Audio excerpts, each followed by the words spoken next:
qaranglar akalar, bitta narsa. Xo'p, xonadonni narxini belgilayotganda, masalanda, ana reklamani pulini olib, indamay aytgan narxiga ham qo'yib ketish bizda to'g'ri kelmaydi.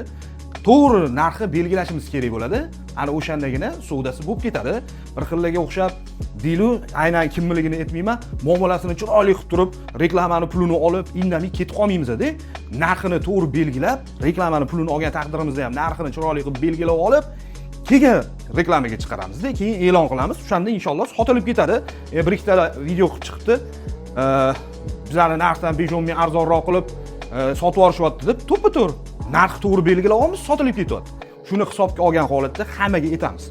Uy sotayotgan aka-uka, opa-singillarga aytamiz. Narxini chiroyli qilib belgilab olinsa, to'ppa-to'g'ri shu $100 bilan ham 500 ming bilan ham sotib yuborsa bo'ladi, misol uchun. $100 bilan ham sotib yuborsa bo'ladi yoki shu sotuv xizmatini ham misol uchun agar bizga ko'pchilik aytadi, sotuvdan keyin beramiz deydi. Muammo yo'q, unga ham ishlayveramiz. Faqatgina narxini to'g'ri belgilashimiz kerak. Narx chiqarib qo'yib, keyin yo bu yoq deb ortiqcha gap so'z qilgandan ko'ra boshida narx chiroyli belgilab olsa, inshaalloh savdo bo'lib ketadi. Ma'lumot o'rnida shuni aytamanki, yanvar oyini o'zida 10 tadan oshiq uy sotdik, ko'z tegmasan. Ishimizga Alloh xayr baraka bersin. Inshaalloh kamanda bilan shuncha natijalarga erishdik, alhamdulillah. Xizmat bo'lsa aloqaga chiqaverasizlar.